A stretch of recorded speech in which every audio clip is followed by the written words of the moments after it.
tin cans, garbage man, etiquette, nude beach.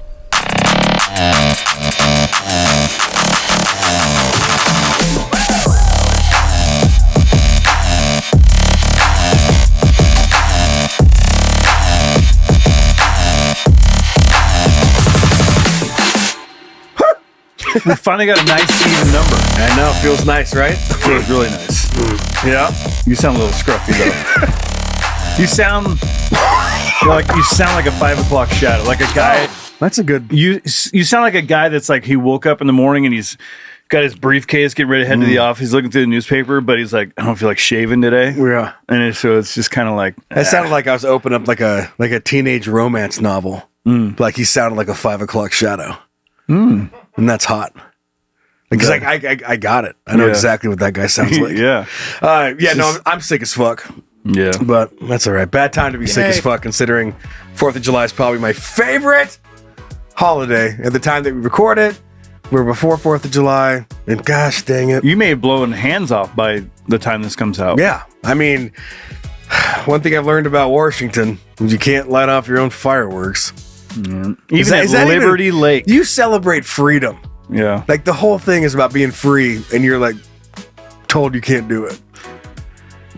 So that's something. In the defense of being told you can't do it, human beings with just playing with dynamite is probably not a good idea. Yeah, but it's pretty dynamite. It is. It's got twinkles in it. It is. And it's controlled to a degree. Controlled chaos.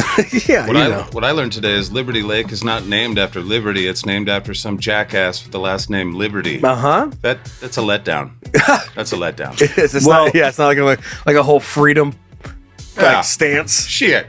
So, real quick on that, I just heard about that a couple days ago and then told you today. Yeah. So I haven't even verified if that's true yet. That is true. Well, we don't need to be spreading rumors here. Shovel I know that. I mean, from what I know, that is true. Yeah. Yeah, something Liberty. Because you figure like, fuck, dude, I'm moving to Liberty Lake. I'm gonna be free as fuck. And Let it's off like as some many guy fireworks as I want. It's just some guy that happened to be named Liberty. Yep. The whole city's an HOA. Could have been Johnson Lake. Yeah. Could have been Might anything. as well be.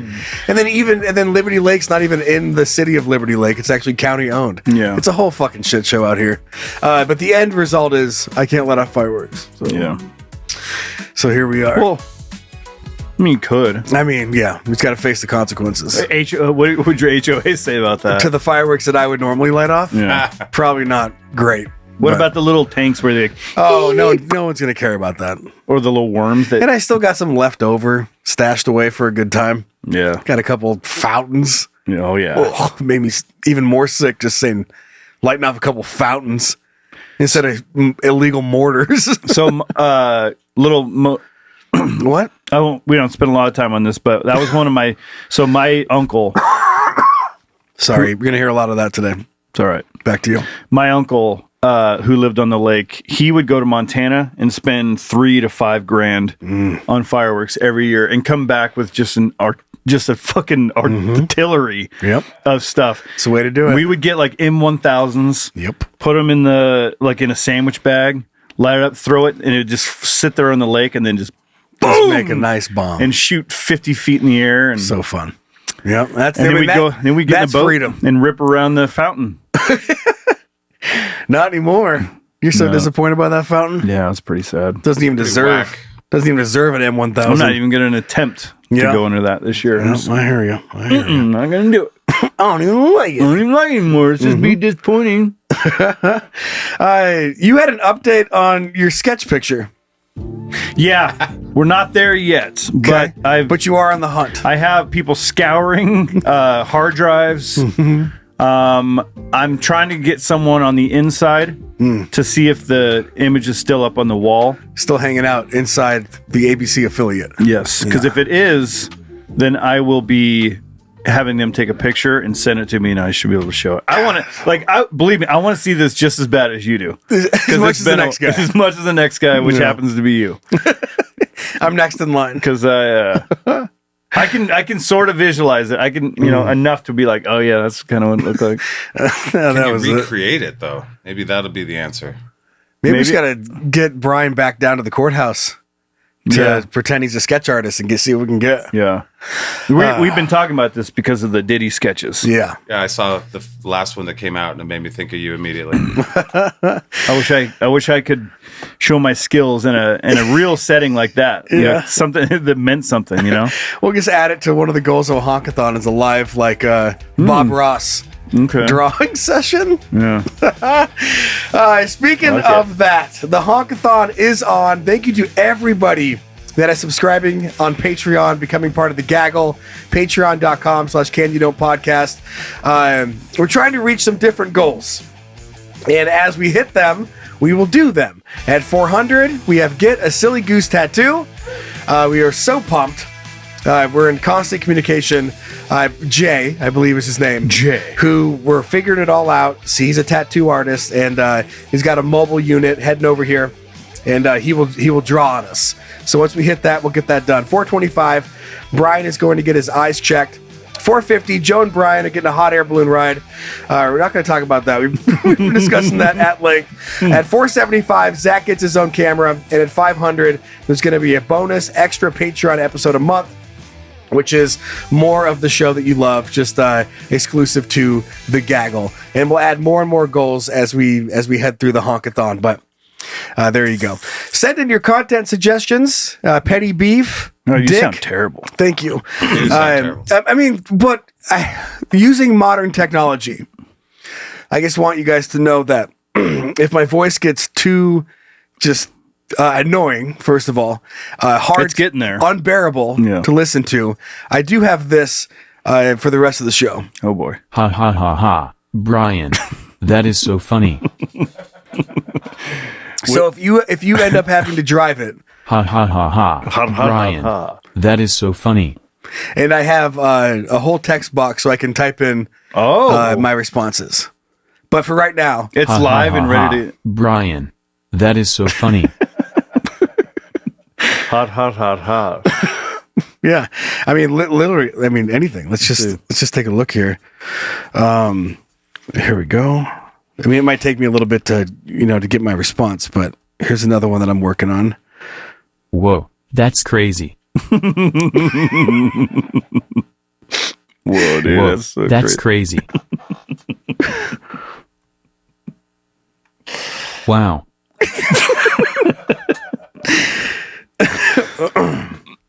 Hold on.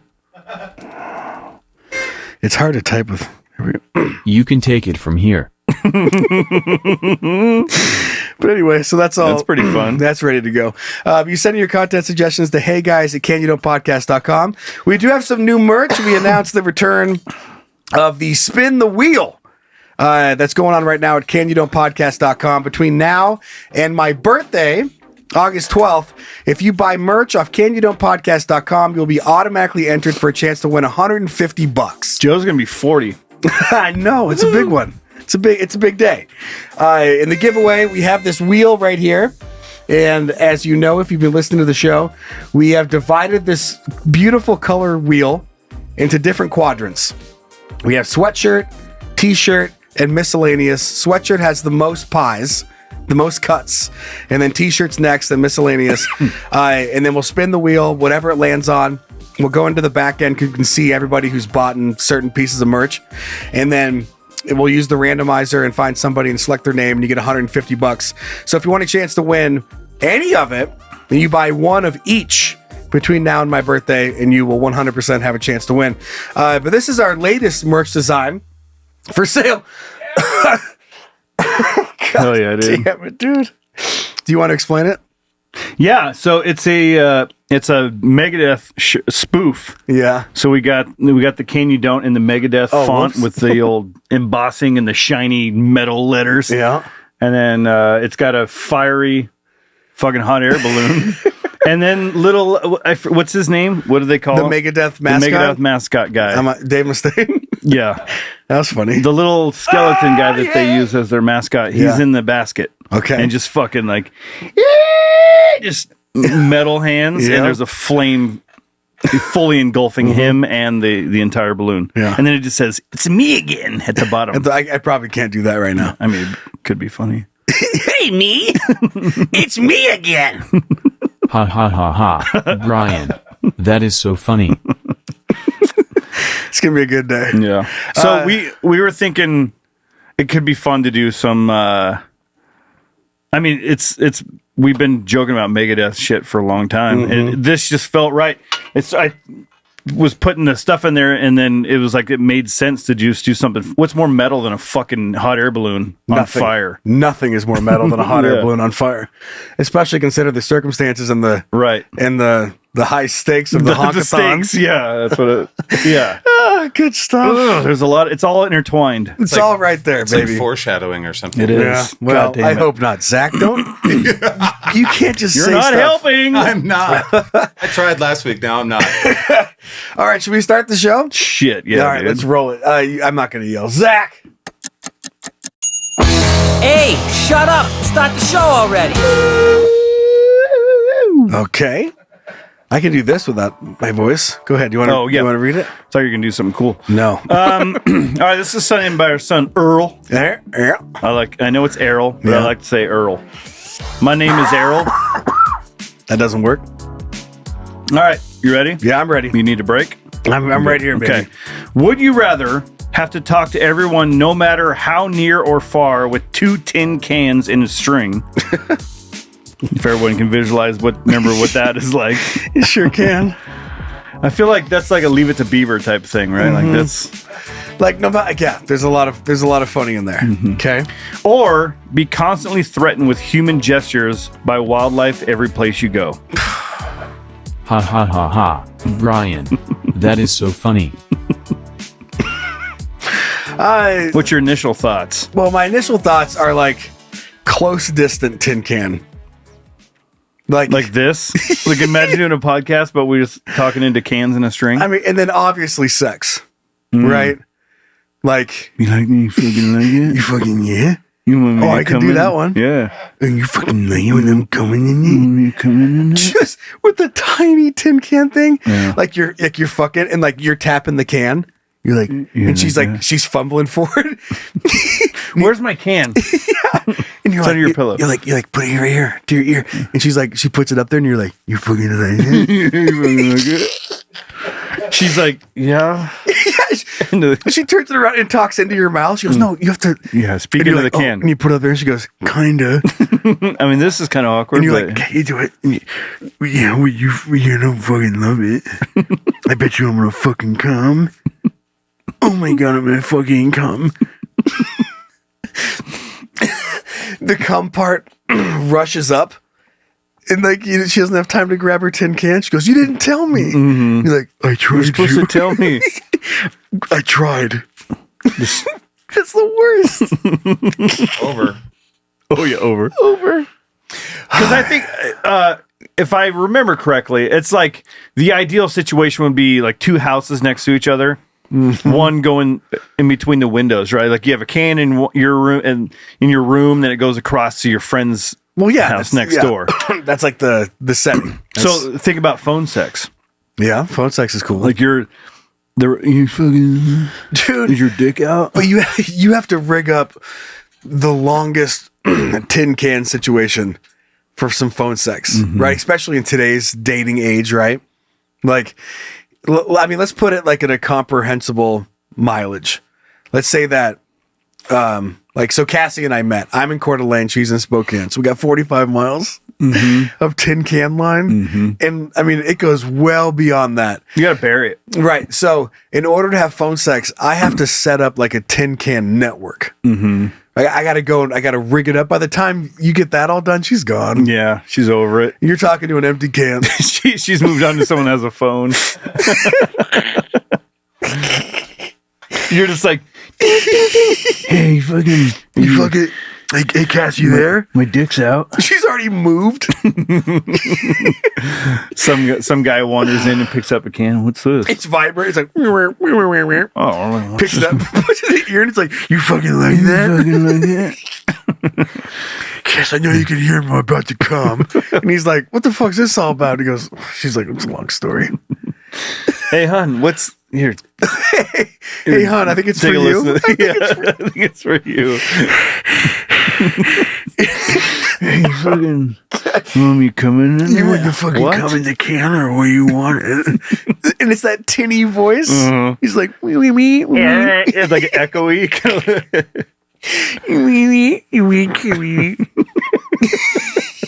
Oh, I can't wait to come in there. And she goes, I didn't hear you.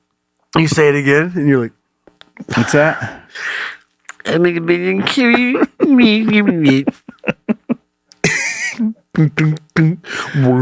Have you ever tried it? Yeah, I've done the tin can. Does it thing. work? Yeah, it works. But I mean, it's shit. But How yeah, far apart were you? I mean, So, could you actually make out the voice? yeah, Or you can make out the voice. It's super unclear, very tinny. Still got it. Yeah. And it's quiet. It's not. There's a reason why we don't use them. Because it's shit. Yeah. Like you have your job is remote, and you have to call in for a conference call. Everyone's You're on the CEO. Somehow you've just managed to work your way up, and everyone's using like normal technology. And they're like, Joe, do you have anything to say? And they're holding up a tin can to the receiver so the rest of the room can hear it. And you're like, You're so good. No complaints on this end. I just want to congratulate everybody on a real big corner. And remember, it's Casual Friday. You can wear a wine. And remember, the mission of this company is to reset the room. If you got in the phone there, you guys around. What did he say? what the fuck did he just say? Hey, speak into your can louder. And they're like, does he ever come in person? And they're like, yeah, but it's not any better. He still has, whether he's 30 miles away or he's in the office, he's speaking into a can. Like you're in a public stall, and like you're just sitting there taking a shit, and the can is like clink clink clink, rolls underneath, and you pick it up and put it here. It's like, Grab some toilet paper. Yeah, do you have any extra toilet paper on this? Yeah, any luck out there tonight? Man, this club is popping. let me hear you say yeah. Yeah. It's fucking some bands up there fucking picking up a tin can. You're like, I love this song. This next song is dedicated to. walk up to a DJ booth, hand him a 20 in a tin can. He picks it up. And you're like, He's like, yeah. Can you play? what? What? Can you play Don't Stop Believing? That little teeny voice cracks me up. He's like, what? Can you please play Don't Stop Believing? Yeah, but it's all muffled like that. That string of words, like, Can you play Don't Stop Believing? Don't stop playing. Can you play Don't Stop Believing? no. He throws the money back. So there's that. Okay, or I mean, that sounds pretty good. it does sound good. Well, not really, but you get it. Yeah. It's a sound joke. It's a rare audio joke. Or every animal like flips you off. Like eventually that's gonna wear on you. You just see a deer. Yeah. It's got his head down, and you're like, oh, kids, look at the deer. Look at the deer. Wow, look at it. He just pops his head up and just puts his hoof up, and he's just He's just like he just thumbs down from a fucking goose. and then trots off. And you're like, whoa, man. I mean, to me, I could live with that a lot more than the communication process being 2 tin cans. But having animals just like passively aggressive to you does suck. I do love nature. Yeah. Like there's a duck walking around, and you're like, oh So I my was god. thinking little baby duck. Yeah, a little baby duck. It turns around. It's like, thank you. It's just on the water. His little feet are going in the water. It pops up, and it's just like, It flips upside down, and it's just like, yeah. It puts his head down and puts his feet up, and he's just like, it kind of like and it drowns. Anyway, yeah, it drowns, It's flipping worth you it. off, and it makes you feel worse. Yeah. You're like, what am I doing? synchronized swimmer is what I was thinking of, where they just flip completely upside down, and they're like flipping you off with their little toesies. And it just says wildlife. I'm guessing like bugs and insects are in there too, right? Like there's an ant, like an anthill. You're like, whoa, what's that? And you look closer, and every single ant, you grab a magnifying glass. and they're all just flipping you off. Just thousands of them crawling on top of each other. Fuck you. A mosquito it's like biting your skin. You look down, you're like mosquito, and again, it's like sucking the blood, and it's like fuck you, fuck you. Your blood sucks. Yeah, Fuck dude. you. Fucking. I wish this was anybody else but you fucking nerd. I guess you'll do, but But I'll fucking get out of I'm here. not gonna like it. Go suck some real blood. The thing about insults is that it doesn't have the same, like, I'm sure we've touched on this, but when you get in an altercation, road rage comes to my mind. Right? Like, I'm not a big road rage person. But when someone is really pissed off, but you're not on the same page, it doesn't, like, you have no skin in the game. You have no emotions invested in They get out of your car and they come to your window and they're like, fuck you. and you're like, I don't care. Yeah. Like, now you're just a funny story I'm going to talk about through my tin can. Right. Right? Yeah, yeah. I can't wait to tell my wife. I can't tell my coworkers about You're it. not gonna believe what happened to me, eh? Imagine your wife coming home from work being upset. Oh, yeah. And she's like- Getting in a fight. Yeah.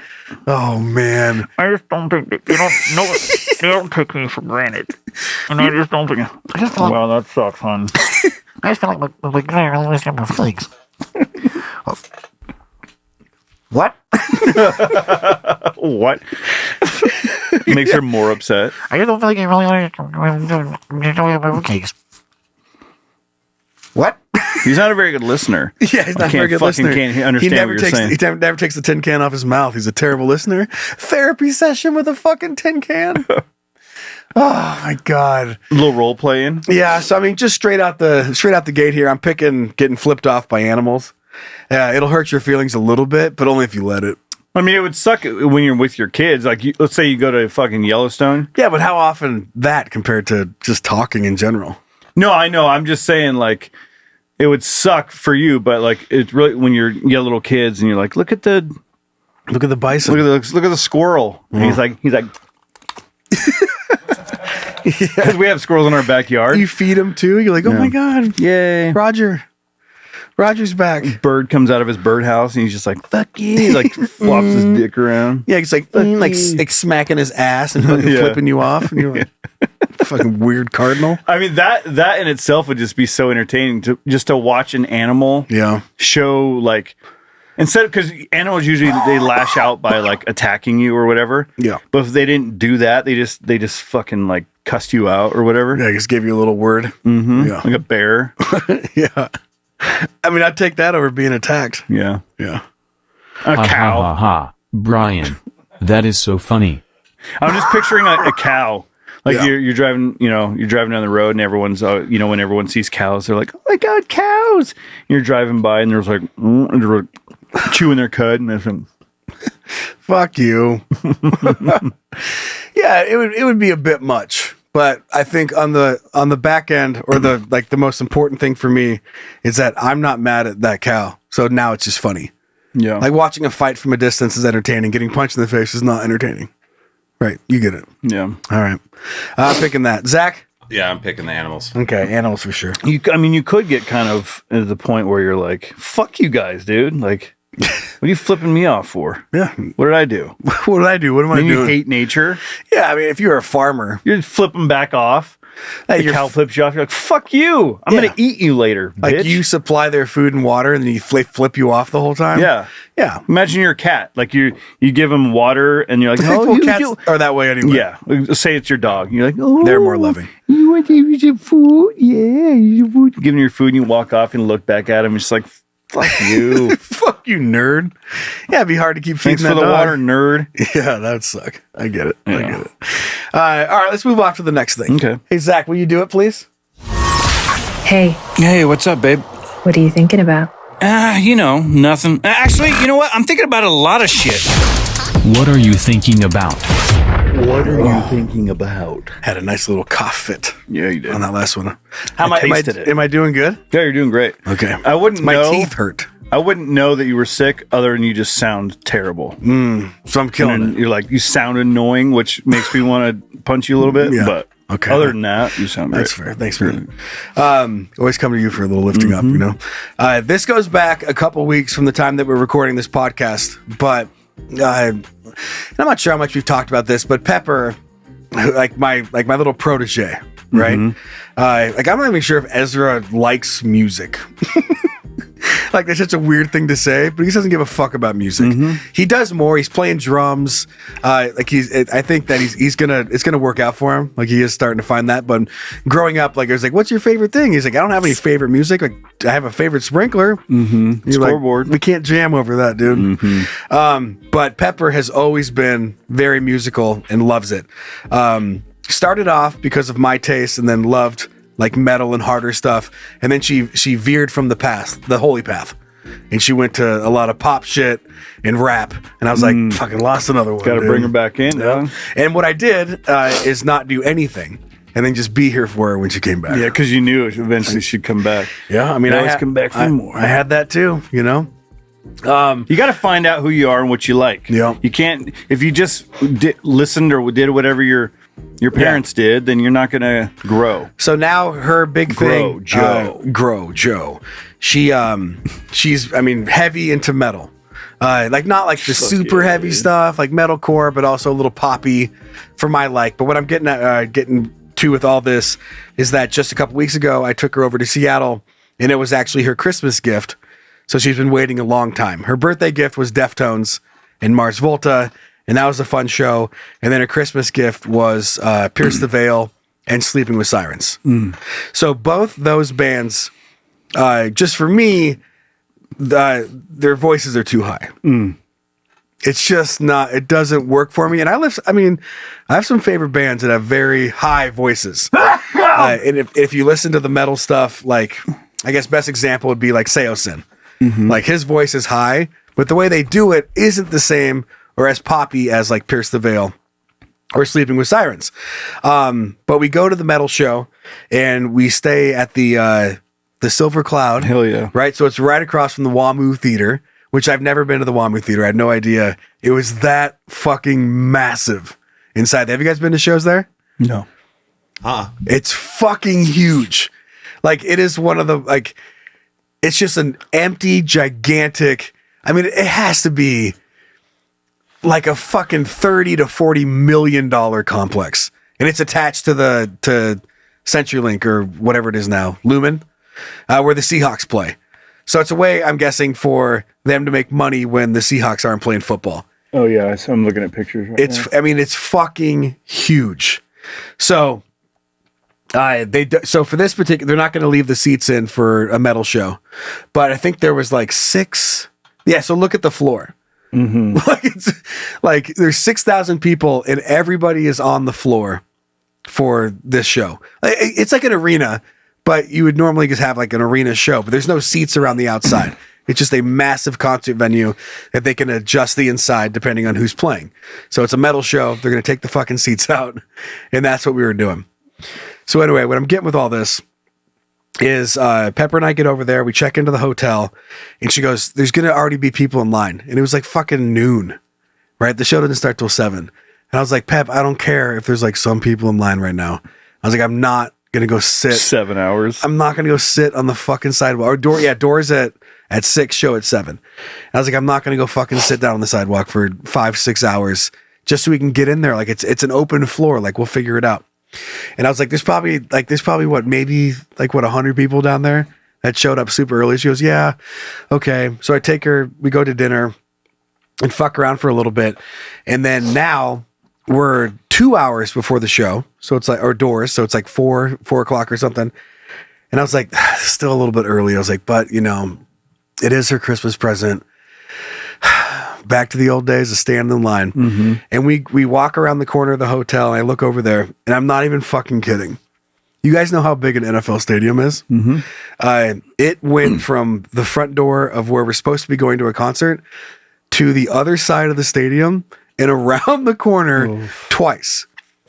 So it was 2 lines, and this was like 2 to 2.5 hours before doors even opened, and there's probably like 3,000 to 4,000 people already waiting in line. And I'm like, oh, fuck. So we walk all the way back there. We stand in line. And again, I'll get to the point of all this in just a second.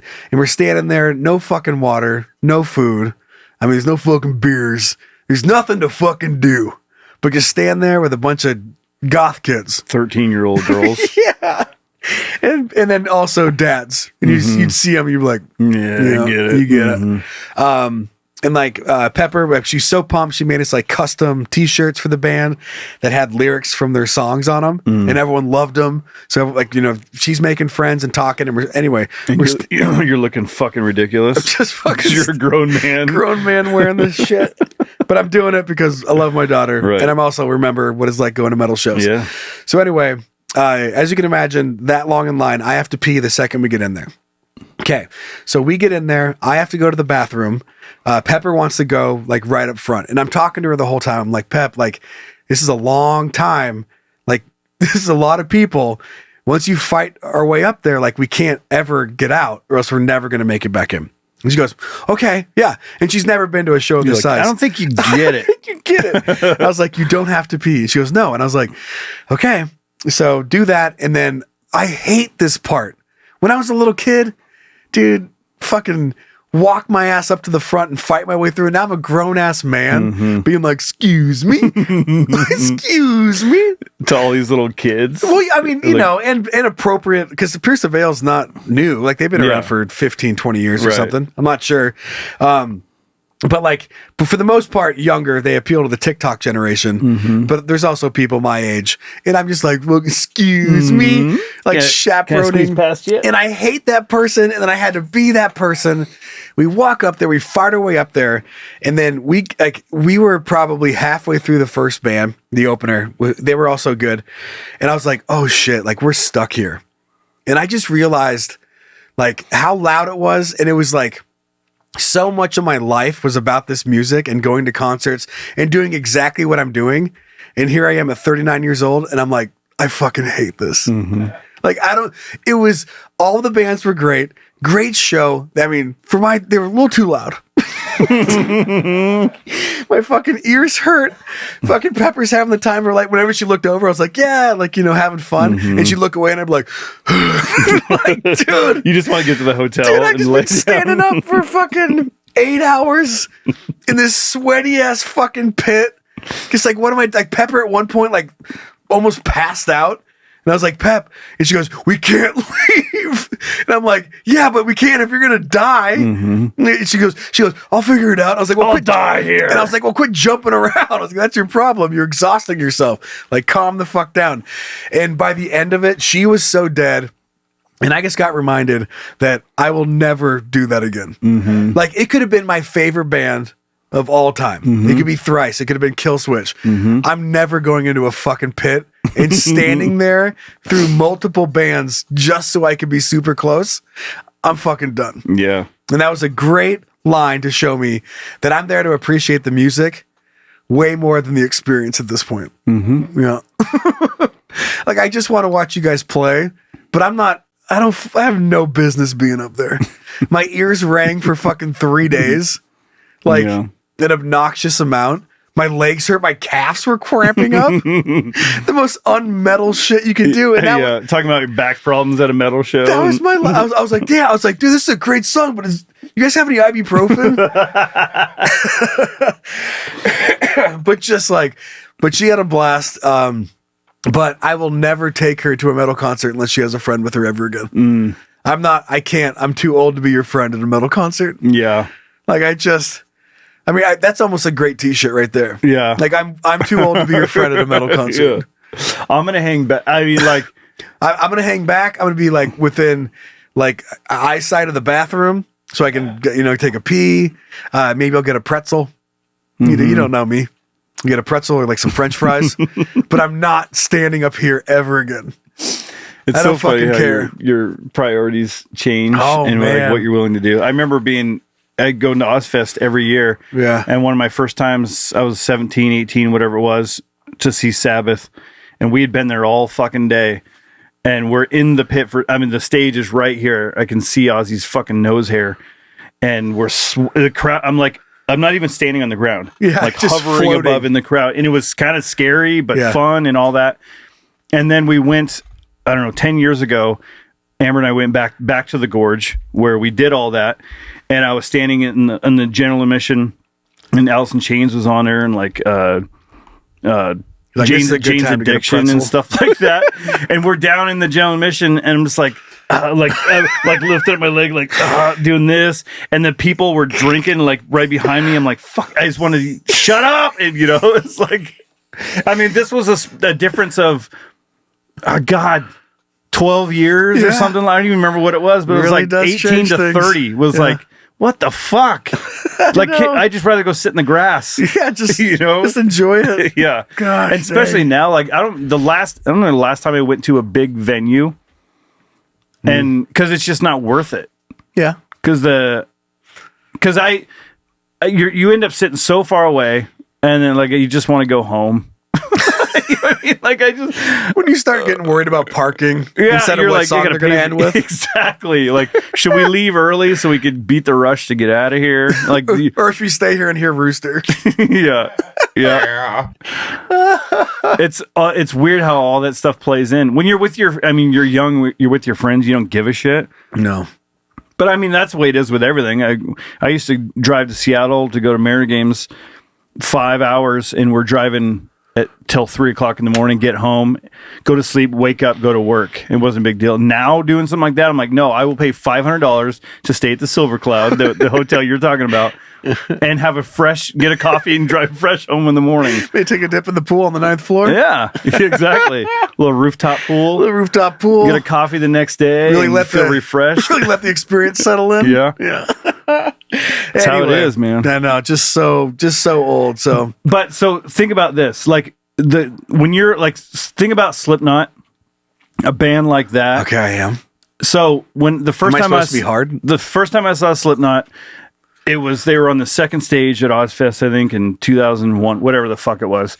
By the time I saw them in 2005, they were main stage, like in an air conditioned.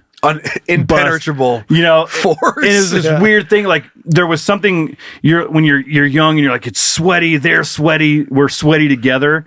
And then a few years changed. Like they're sitting in an air conditioned room. We're standing out here in the fucking heat. Mm-hmm. And that weird disconnect where it's like now they're like a fucking corporate band now. Yeah. And here I am standing in the heat. Like, what am I doing? I'm standing out here in the heat. Like, what the fuck am I doing? I think I have heat stroke. Yeah. And he's giving you the through the air conditioned window. Yeah. He's like, "Fuck yeah, bro!" And you're like, "No, fuck you, bro." Fuck you. But I will say this, and then we can move on to Dick for this week. But if I was at a Slipknot concert, I would not have pushed my way through that fucking crowd. No, I don't want to. Nope. Different crowd, but it was Pierce the Veil, and I walked our happy houses right up there. I mean, there are bands that come to the Knitting Factory now, and I'll like, I remember seeing, I don't remember what year it was, 2016 something. August Burns Red was playing, and the first few times I saw August Burns Red, I was at the stage, fucking. I was never a thrasher. I was never one of those guys, but I would be like on the outskirts, just kind of like listening to music, and never one of those like this guy doing this. I'm like, I just loved being close and enjoying the music. But then I was like, okay, I'm gonna sit in the first row that's not the general admission now. I'm gonna sit at a table and like have a beer and watch the show. But they're right there, but I'm not gonna be in it. I'm gonna sit right behind it. Yeah, I get you. And it happened like pretty quick. Blink of an eye. Yeah. So you're never gonna catch me at the front of a fucking metal concert ever again. No. So don't look for me there. I won't. You and I will be in the back. Be in the back being like, remember we had some fucking balls? Cracking open some ibuprofen bottles and and downing them. Oh yeah, brother. All right, let's move on for some dick. Okay. Zach, would you be so kind? Is it dumb? Is it interesting? Is it cool? Then it's dick. Brian, you want to take this one? Sure. Give my throat a little rest. Ha ha ha ha, Brian. That is so funny. All right. Bank hostage standoff. Okay. Police dangle beverage from drone to lure man. Comma, shoot him. A state police vehicle on Friday, June 27th, kept spectators at a distance from a standoff in Saginaw Township. The police said concluded when a trooper shot and killed a man who took hostage a bank employee.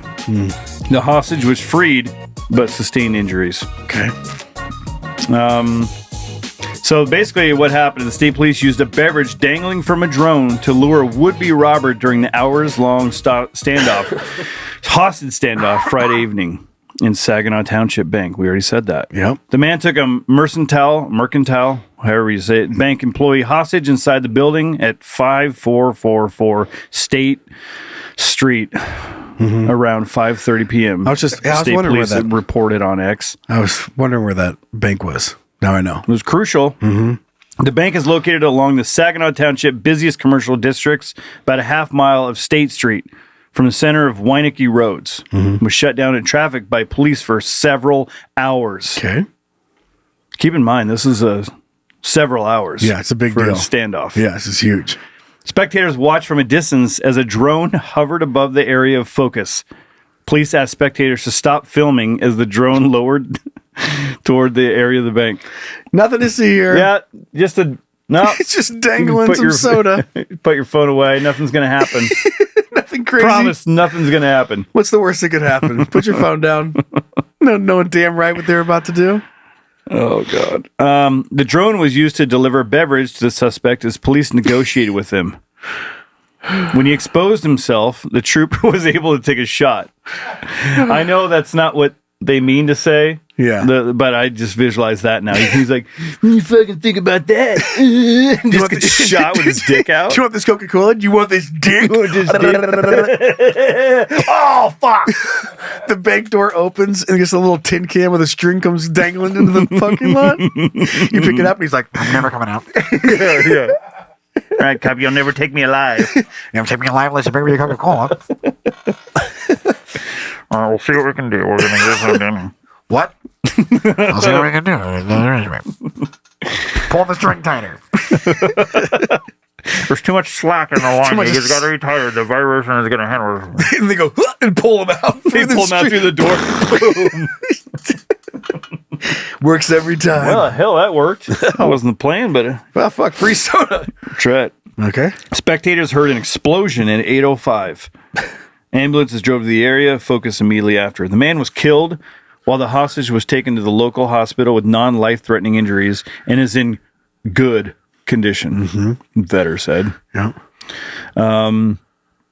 She was discharged, whatever. What's the name of that soda? Because I don't think it mentioned it in this article. Fuego? Is that a soda? Fago. Fago. Yeah. Fygo. The ICP. Oh, that drink. one. Yeah. Okay, that's what I thought. Yeah, Fago. That's what they offered? That's what they lured. So I'm guessing through the hostage negotiations. He was like, the only fucking thing I need right now is some Fuego. Do you have any juggalos around here? Juggalos? I need a juggalo stat. And that's how the guy exposed himself? Yeah. You get it. Yeah. Oh, man. It's that woo woo. Okay. I mean, but my thought is, if you let's say that you were in a situation where you just took a hostage at a bank. What's it going to take to get What's you it out? going to take to get you to expose yourself? Oof. Like what would be that would give you the highest chance of exposing yourself? Olivia Munn coming down. Dangling from a drone? Just dangling from a drone. With a Fago? With like licking a popsicle or something. Maybe. With like some Mariners backstop tickets? Yeah. Some tickets and a popsicle. Some season tickets just dangling from a drone? Ugh, and you're like, fuck yeah. Open the door, get blasted. Wait, Olivia Munn brought him? Shit. Holy shit. Here, stay right here, hostage. Yeah. You stay right here. I'm going to go get these Olivia You're Munn not going to believe who's outside being dangled from a drone. Yeah, you're not going to believe it either. Oh, man. What about you? I'm trying to think. Thrice tickets at No. See, I think like my kids, but Gold bars. silver bars. Just gold bars. Just gold bars, and you'd walk right out. right out. Give me the I mean, gold. because the chances, you're not making it out of that fucking situation. to How do begin you with. not know they're just luring you out to take you out? But all it took was some fucking pop. Fago, Just a little soda pop. an RC Cola, maybe. Those are hard to find. Yeah. I might come out for an RC Cola. Delicious. Yeah. I mean, I don't know how hot it is in that bank. A crystal clear Pepsi, maybe. Remember that? Short-lived. Or I thought you were going to talk about the one where you have to add it to the water. and shake it up to make the ice. Crystal Light? No, I'm thinking Crystal Clear. Remember Crystal Clear Pepsi? Oh, Sure do. It was clear. Code Red. Didn't taste like Pepsi, though. Whew. Code Red would be one to get you out there. But God, what does from the police situation, that conversation had This will never work. fucking nonsense, dude. Like, they're sitting around, I don't know, whatever. I'm painting a picture that didn't exist. They're talking on... Sure, a walkie-talkie, but I picture a pirate map on the hood of a police car. Okay, but that's not what happened. Yeah. Where they like swipe like some bullet casings off. They're like, okay, we got to get this guy out of here, and they all have cigars. They've got the wood little caricatures, and they're like moving around. Are you? Yeah, they got the old war days. They got cigars. One guy's got a tin can. Yep. No one wants to talk to him. Keep Johnson out of this. I've got an idea. Get the fuck out of here, Johnson. We're I've got an idea. And they hit his can off the fucking hood. He picks it up and puts it back up. He's talking into it on the hood. He's like, ring, ring. And you can see it going, ring, ring. It moves slightly, moves. It's shaking down. It's vibrating just enough to where it's slipping down the hood. They're like looking at the map and they just kind of look over and he has his hand on the map and he goes and bumps his finger and he looks up and looks over and he goes he's behind the car. Pick it up. He's like, Jesus Christ. Pulls his cigar out. Jesus Christ, Johnson, get the fuck. Puts it to his ear and goes, You guys should dangle What about hanging a soda pop from a drone? Get him the fuck out of here. And he's like, God, just throws it into his cop car. Clink, clink, clink. Okay. What'd he say? Nothing. Get back down to business. What'd he say? He said fucking nothing important. And he scurries over and puts his little, and then goes back behind his cop car. Back. Ring, ring. Trust me, it'll work. All right, let's hear him out. Let's hear him out. And he has to say it 15 times as they hand the fucking tin can around the circle. And then someone is like, there's somebody that had to rig up the drone. And like, someone tied a knot around a fucking, is it Fago? Fago, yeah. Tied it around the cap. And they're testing the payload. And they're like, yeah, this can handle it. They're wearing tactical gear, giving thumbs up as they test the weight load on a fucking... Imagine like SWAT guys in SWAT gear rigging up a Fago to a drone. Yeah, I just have an AR across their chest. It's like, one guy's fingers are too fat. And he's like, God I damn can't it. tie the knot. Somebody...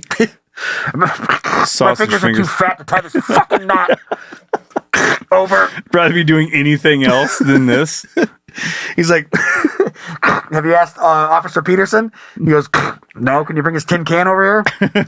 this scrawny little guy comes running up to help. He's got dainty fingers. Get him up there. He does it. And he picks it up. The SWAT guy puts it in his ear and goes, you're welcome. Yeah, good to go. I'll go on Ryan. All clear on Vega.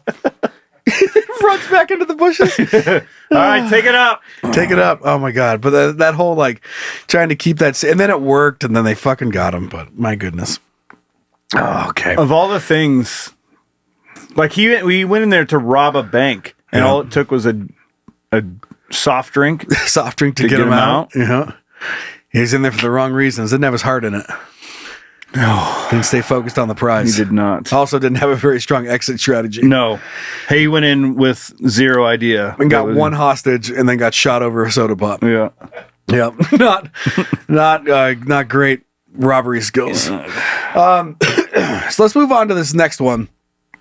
And I'm not sure what and I'm not gonna play this old man card, right? Where like we've always worked the hardest. Like no one else gets it. But this is a very interesting development that's happening. This story comes out of San Francisco. But San Francisco employers are hiring etiquette coaches for Gen Z. Okay, I'm not quite grasping. Not sure what's happening there. Yeah. So the article Teaching goes, them how to be people. yes. So the article starts. It says they want to be promoted only after a few months. Treat the office like their bedroom. Show up in sweats or skimpy office siren outfits. What? You can click on it. FaceTime. I don't want to. I wouldn't dare. FaceTime friends from their desk and ghost their managers. It sounds like fucking awesome employees. This is the gist of employer complaints from Gen Z workers who seem to be having a uniquely hard time getting along in the office. Much worse, managers say, than the generations before them. In a December 2024 survey of 1,000 employees by intelligence.com, 12.5% said a Gen Z candidate had brought mom or dad to a job interview. What? 12%? The bosses are fed up. I mean, that would be so weird. I'm not sure if you guys have been in this position, but when I worked in radio, I did a lot of hiring for like what's called like the board op position. They were the ones that like needed to run the soundboard when the talent was out and about, like on the weekends, or run like Seahawks games or Mariners games. Obviously, that's changed now. Like now it's just all like robo ran, but you needed somebody in there to push the buttons and make sure everything ran smoothly. And I would do the hiring process for that. I don't know how I would react if they walked in and sat down and then mom or dad sat next to them. I just be like, you're fired. Like, I don't mean, what the fuck what am I doing here? Like, I wouldn't even know what to say. Yeah. And those are like, just those are entry level positions in the radio world. But I still wouldn't know, like, you can't even handle coming in here and doing this. You can't handle the responsibility. Like, is mom or dad coming in here every time you're running the board? Just to work with you? Yeah. Here, I will say something about this because I feel like I have this conversation a lot. And I feel like we always blame the kids of Gen Z, but it's like, well, we did it. We made them. We made these kids, right? Like, it's our fault for maybe we didn't do a good enough job of preparing these kids for these things. And it's like, they've also learned through us that like you don't have to put up with this fucking head down shit at your job anymore. But still that goes back to it's us. Yeah. It's not like they all decided collectively to just be this way. It's like our parenting styles, whatever caused this stuff. And I think that this approach is also not blaming anybody, like besides just societal and cultural changes, right? So Gen Zers, meanwhile, see things differently. From their perspective, Millennial and Gen X managers have no work-life balance. And these are quotes. "No cap. My manager slacks me at 10 p.m., said Kevin, a 23-year-old engineer who lives in Soma. That's not okay. It appears to be the common theme. Still waiting for that work-life balance they promised us," one young person tweeted in response to a complaint about Gen Z employees. I mean, I can get that. The generational divide has become starker in the past few months, as return to office policies have brought in Gen Zers for the first time, in many cases after years of working and attending school remotely. In the Bay Area, the culture clash has led employers to a new solution: hiring etiquette experts to train young employees in basic workplace manners. But if you don't know, you don't know. It all makes sense though, because because of COVID, things like that, the last 5-6 years have been wild. Some of these kids were in middle school or elementary and then never had to work around other people. Yeah, never had to do it. So, yeah. They're used to just being in their own little world and completing tasks and someone else telling them how they're supposed to be doing it. They probably don't know what the fuck they're doing. Even people Plus, our at home, age they get to talk to their friends and text and FaceTime whenever the fuck they play want. Video games online. While you're still getting your work done. Yeah. And we what was I going to say? Oh, people our age, like, that the last 5 years have worked from home. If you have to go back to the office, once you get a taste of home, it's like, I don't want to go work at an office. Yeah. Rosalinda Randall, a Marin-based etiquette coach, said inquiries have risen 50% over the last 2 months. The requests come from tech company managers, winery execs, and even country clubs. All are a variation of the same complaint. Gen Z employees are treating the office like an extension of their homes. But I just thought that was interesting. It also makes sense. Also, there's like a lot of me that like, and I've probably not much on the microphone, but like we've talked about the importance of like getting together and working on shit, because it does harbor creativity given the right environment. It can also be hostile and fucking boring and terrible. You're like, I didn't need to be here. I could do this from anywhere.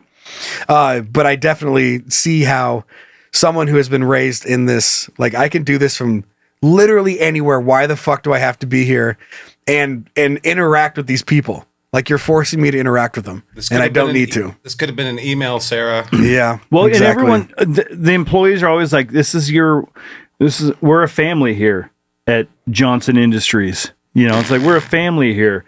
And it's weird because you see them more than you see your normal family. That's the way that it used to be.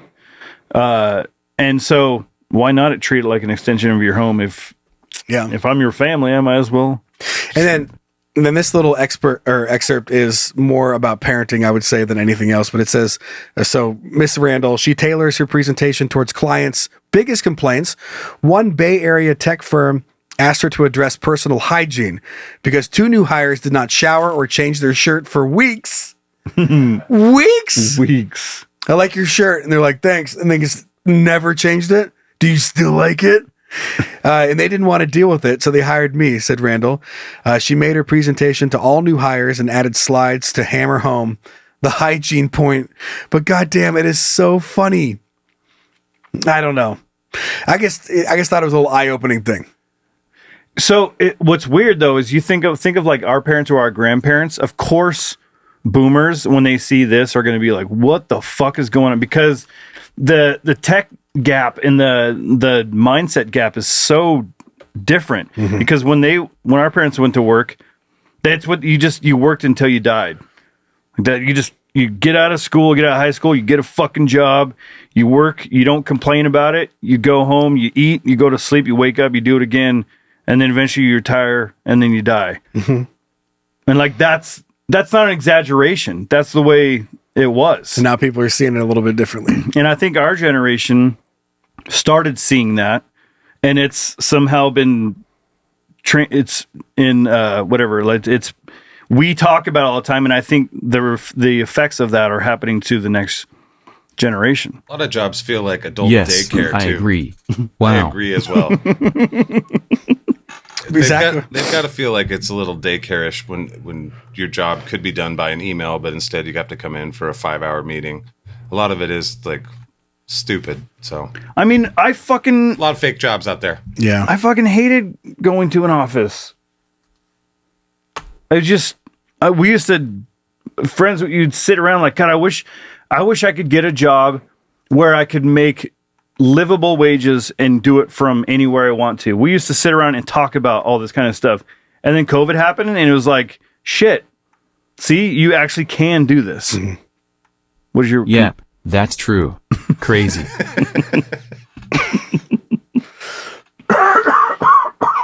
But yeah, just an interesting article. Thought I'd bring it in. Yeah. Let's jump off to petty beef. Let's Sounds get that good, rolling. Joe. You're gonna have to handle all this one, Zach. Silence in the court. You are now entering the petty beef courtroom, where all sides of some bullshit will be heard and evaluated. The people are real. The cases are real. The rulings are final-ish. This is petty beef.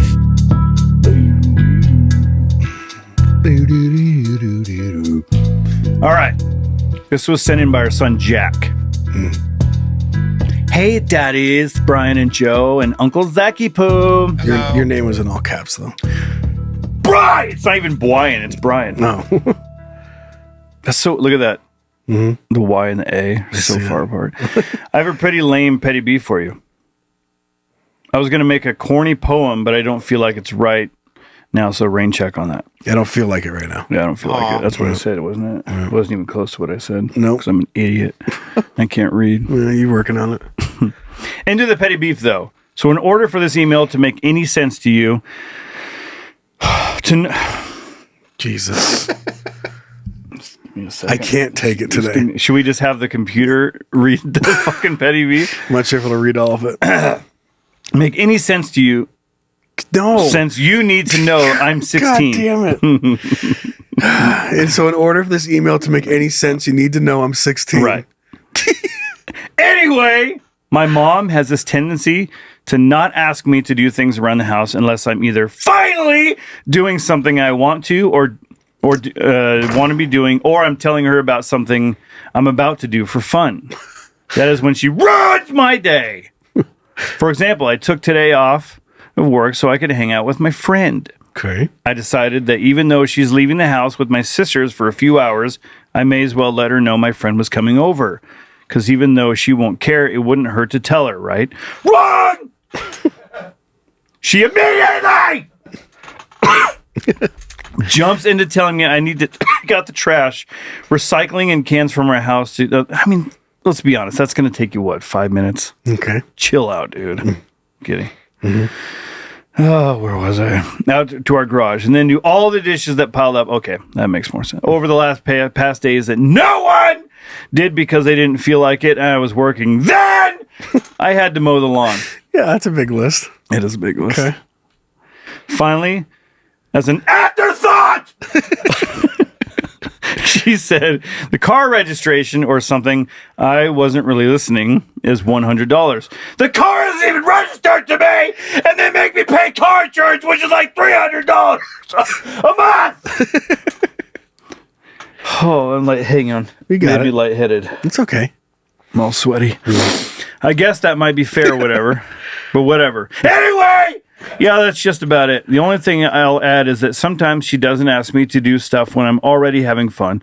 She does it when there's, already a huge list of things I'm doing. So what's one more? So please, daddies, help me! Am I being a little pussy, or is my mom being ridiculous? I'd like to clarify, I do all those things when my dad asks because he doesn't ask those horrible moments. Okay. I'd also like to clarify that my mom said I need to deal with all that because of the responsibility. But I'm going to let you in on a secret. I work at my grandparents because my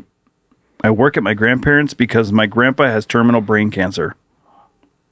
There it is. And his left side is mostly paralyzed.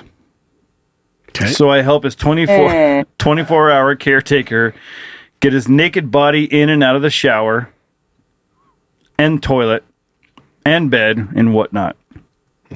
So my mom lectured me about responsibility makes me want to Kurt Cobain myself and go for a ride in the back of a van. Wow. Crazy. That's all for my petty beef. Thanks.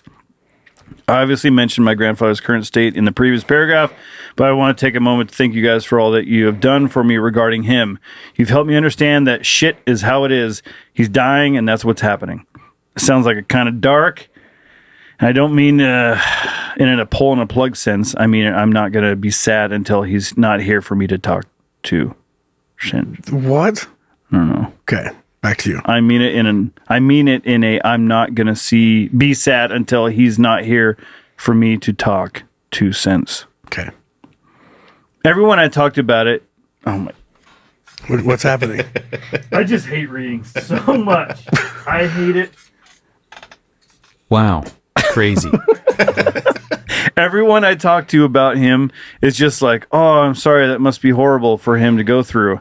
I'm sure he's happy he has you, but me listening to you guys talk about your dads is just sitting there thinking, shit, you're right. I'd hate to be crippled for my last year on Earth too. That's not to say I'm not thankful for them caring. It's just that they shouldn't feel bad for me. So thank you guys for that. Mm-hmm.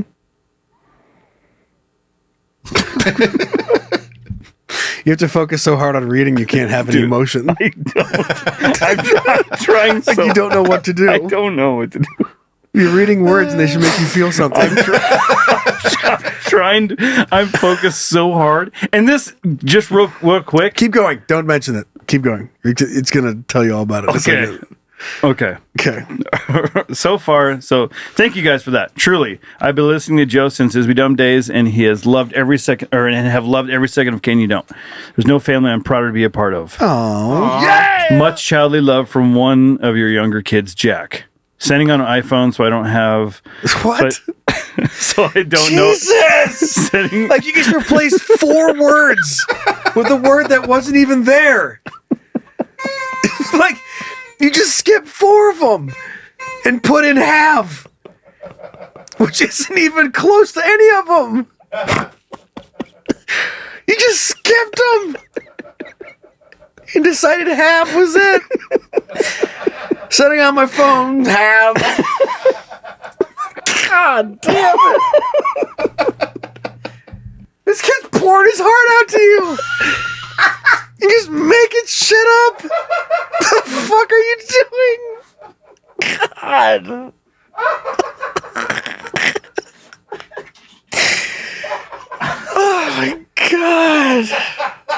Wow.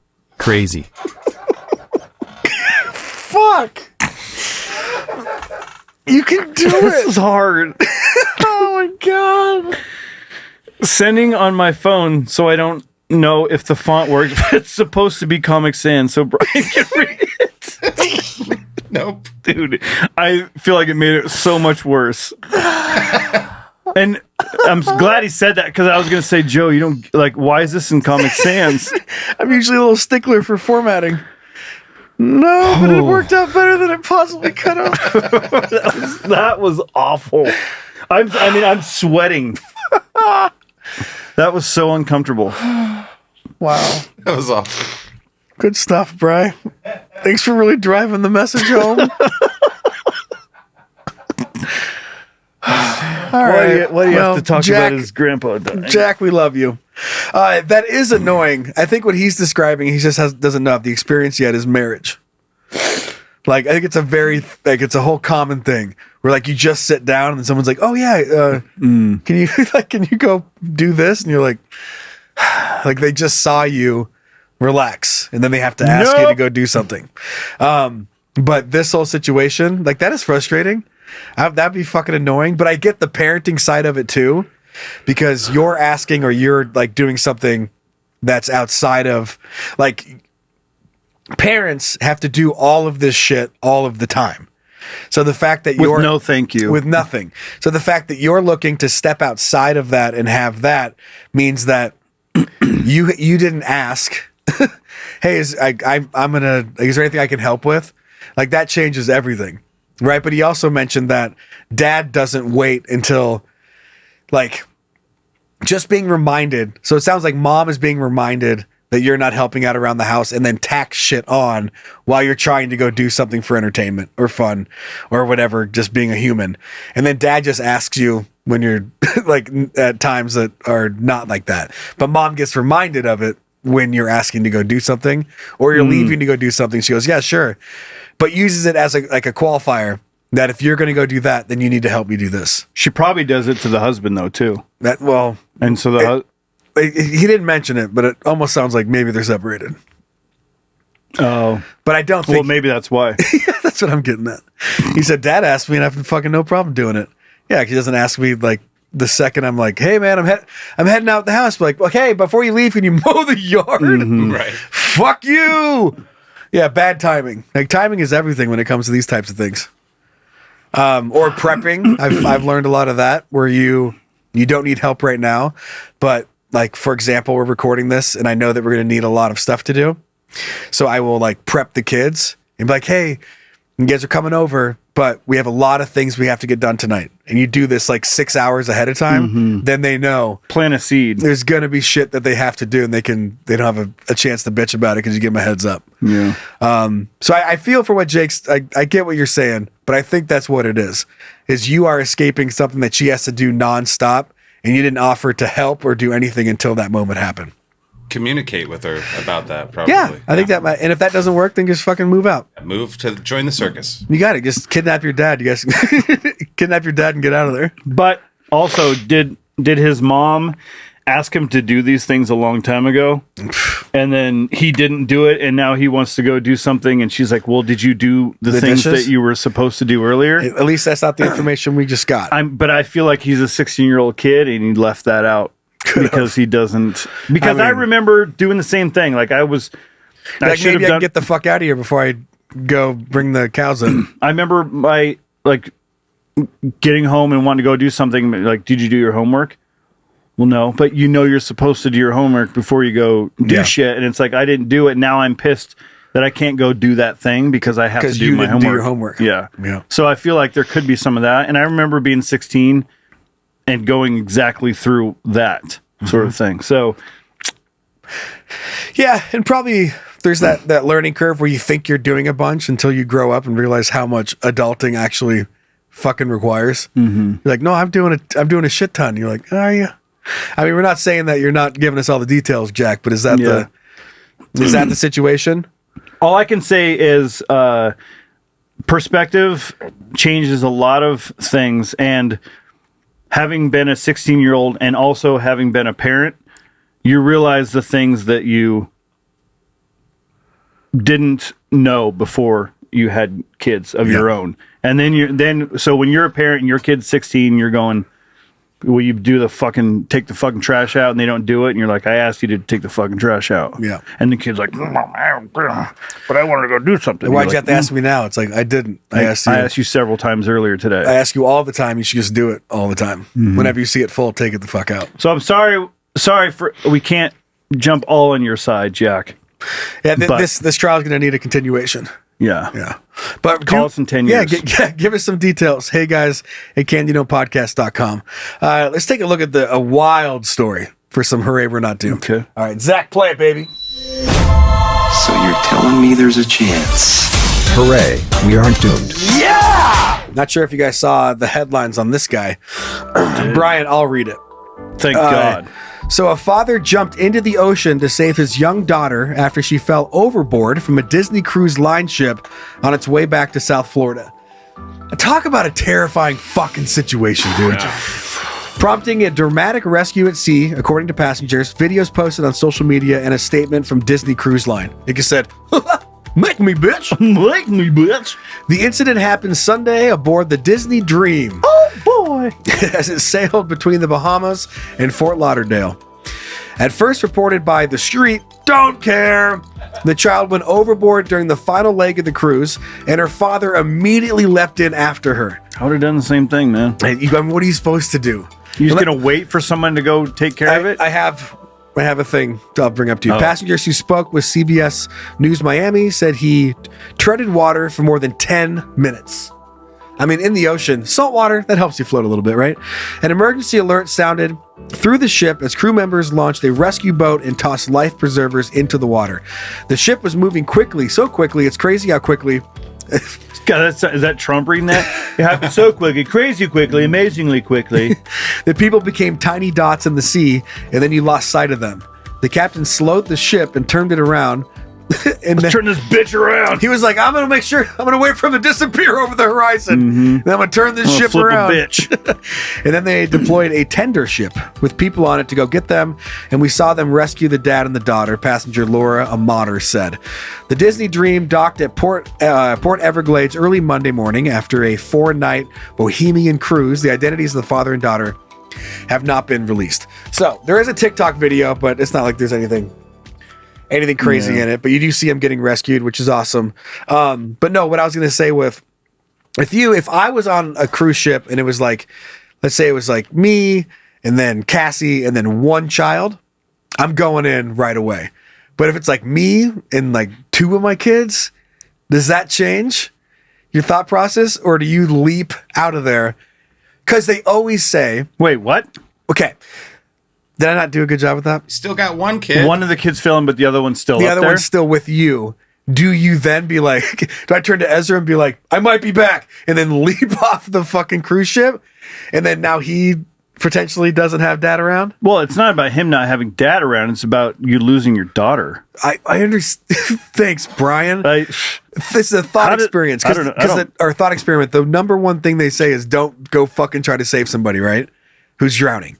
Because you're both going to fucking drown. But I guess with a cruise ship and hoping that they have a spare tender boat. I've never heard that one before. How old was the child? Did I read it at the very 5? beginning? Reading. Hold on. Let me see if I can see it here. I think it just said father and daughter. I don't see the numbers here. I think it depends on how the age of the child. If it's a 5-year-old kid that maybe can't swim, I'm fucking leaping in, man. Okay. I wouldn't even hesitate. What about an infant? I don't think I could live with myself looking over the thing and going like, hope somebody rescues it. Like, holy shit. Like, I don't think I would rather die. And I'm with you. Like, my instincts would go in, but then you're both dead. So that's fun. Yeah, but then I couldn't live. I couldn't live with that. So you do it out of selfishness because you don't want to live if one of your kids died. Yeah, I mean, so selfishly, you'd rather you both die. Yeah. Oh yeah. If I lost both my kids, I would end it so quick. Crazy. I wouldn't. I don't want to be around. I don't want to be around anymore. I'm here. That's not good enough. Man, my family still runs. It's not. I good don't enough. always sound like this. I could not lay in bed every night thinking about how my kids are gone. So you just There's abandon. no fucking way. Just fuck Amber. Get out of here. I would be like, she would probably do the same thing. We would go Romeo and Juliet together. So someone murders, and then someone kills himself. Oh yeah, we just stab or poison each other. Or I just, yeah, I think she'd be on board with that. That's a good boat pun. If she'd be overboard with that one. Yeah, I know. You get it. She wouldn't be able to live Well, either. yeah, no, it's impossible to fathom that situation. But anyway, I just wanted to. So that's what I thought of was I would jump off like instinctually. I feel like I would jump no matter what. I just wanted to throw that to you guys. If like there was still people like your other children there, and you knew that jumping off might be a terrible decision, and they would lose their dad and their sister, and then just that would be how that went. Or you'd stick around and just be like, well, who wants ice cream? We're almost to Fort Lauderdale. Why the fuck she jump off? Can't We're wait to almost see home. the gator pits. Why'd she jump off? We're almost back. Right. Anyway, let's go sing some karaoke, kids. The only way I wouldn't do it is if someone jumped off and they immediately sprung into action and went before you and sent out like a light bulb. Like, they were right on it, and I'm like, okay, they got it. But you got to figure like if a kid, 5-year-old, 6-year-old kid drops into the ocean in the middle of the fucking ocean, Yeah. and if they can't scramble a rescue crew, you've got seconds. Yeah. Before they drown. She had to have been able to swim somewhat, or else it would have been over before it started. So there's What's crazy though is part. if that boat's going fast, if it jumps in, by the time you think about, oh, I got to jump in, it's already moved how many feet? So you're landing in the water and 50 yards away. Yeah, now you still have to swim to that person, and with the wake of the boat and everything, like it's not going to be just a clean rescue. I know, but it's in the hooray we're not doomed because it worked out, and it's great news. I can't even imagine. That's why I don't go on a fucking cruise. Oh, we should add that to the honkathon thing. I would. I'd rather go on a cruise, but it's not by much. Would you go on a hot air balloon ride that's attached to a cruise? So basically, parasailing.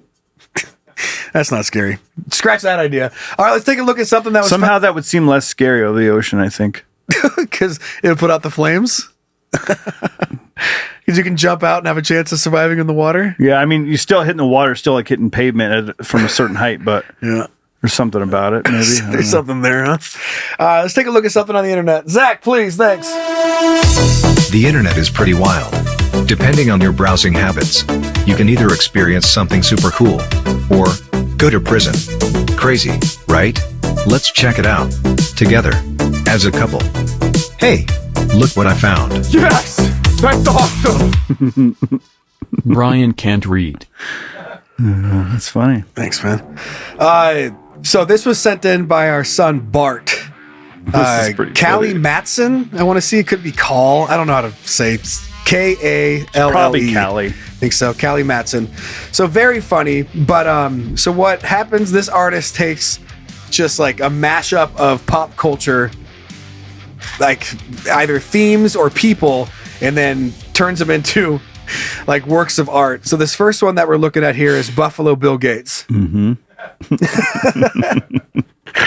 So the top half is Bill Gates, bottom half Buffalo Bill. You get it. Spockahannes. So that's a funny one. Paul McCartman. You're not, if you're just listening, you have to look up, Cheeseburger.com. Yeah, cheeseburger.com, or Callie Matson, and this will bring up what we're looking at here. Bruce Lee T.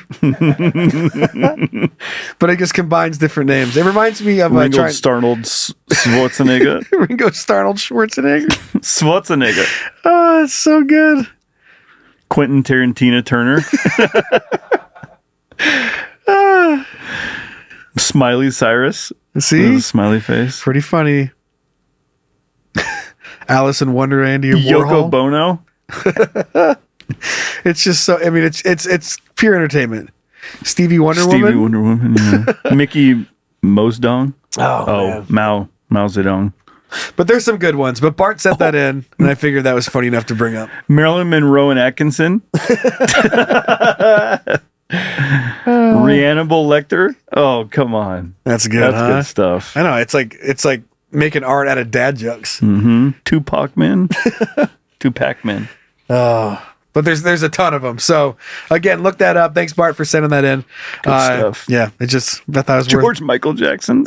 worth sharing on the show. You ready to hear from the kids? Yeah. Are you gonna read one of these? No. Vanilla Isaac Newton. All right, Zach, go play it. All right, let's hear what you guys think. Really? You want to talk to me? Wow, that's cool. Real quick. What? Gandalf, and it's just Gandalf, but with Elf. Gandalf. That's my favorite, I think. And then Dirty Harry Potter. Okay. Good stuff. So our first email is coming in from our daughter, Teddy, who writes, oh, man, there's caps in here. You have to take it. I'm going to see if the second one doesn't have any or has one caps in it. I'll take that one, but you have to take this one. Okay, I'm gonna go light on it. The screaming though. Okay. Come on. Hey, shit, fucks! Thank you. Yeah. So y'all talked about the last. So y'all talked about the last having a baby on air, and I got the story for you. I feel like it's now people are just doing this shit on purpose. Probably. Writing it funny. I was, she sharp age of 14. I'm guessing. I'm guessing too. Yeah. When I decided to be a fucking idiot and get pregnant. Hey, man, I get it. Sex is fun. You know what I mean? Oh, yeah. Yes, it was in fact a fight with my mother to keep my son. No, she didn't die. Okay. Fast forward a handful of months. I didn't tell me parents I was pregnant until I was roughly 4 months along. And I'm in the hospital ready to push out a whole ass person out of me. My OBGYN came in with an entire crowd of college kids and asked an active labor if they, oh my God, if they could watch. In case you missed it, I said active labor. And I was a fucking child. No, I don't want people looking at my fucking vagina while a human child comes out of it. But yes, I said yes. No one ever tells you how strange it is when you're 14, guys. It's strange. So yeah, I had 16 eyes on my vagina when I gave birth to my now 18-year-old son. Wasn't on national TV, but but like y'all were talking about. But sure as fuck felt like an entire world was staring into my pink velvet sausage wallet. Nice. Teddy. Yes, the one who pairs socks weird. Insert eyeball. Remember her? Yes. How could you forget? But like, just an oversight by the hospital. Just grand. Just walking in child. there. A 14-year-old kid. And you know that was probably not the intention. They're just like, hey, we got some medical students, blah, blah, blah. And they just walked everybody into like a pedo scene. You're all felons. On your way out, you can sign up for the the registry. And you are now on a registry. And you're all not getting jobs. Thanks for stopping by. St. Lucas. Ha ha. Oh, Teddy, thanks for sharing that. That's fucking crazy. Our second email is coming in from our son, RJ, who writes, hey, shit stains. And Zach. Oh, Zach's separate from us. He doesn't have shit stains? Yeah, right. Don't know why this popped in my memory, but I'm going to share it, like it or not. When I was younger, my little brother, rest in peace, was fascinated with the garbage man. Like a lot of little boys are. Garbage truck. He loved watching from the window as he came by and did his thing, but only from the window. If he was outside and the truck was coming down the street, he'd run into the house, only to stand at the window to watch, then go back outside. Come to find out, he was terrified of the garbage truck, but liked watching it. One day, I talked him into going outside to see it up close. I can picture this sibling situation. It's so funny. Holding his hand, we watched the guy do his thing as I explained how scared he was of him and the truck. The guy smiled and said, there's nothing to be afraid of, little guy. As we turned to walk away, this motherfucker grabbed my brother under his arms and pretended to throw him into the garbage truck.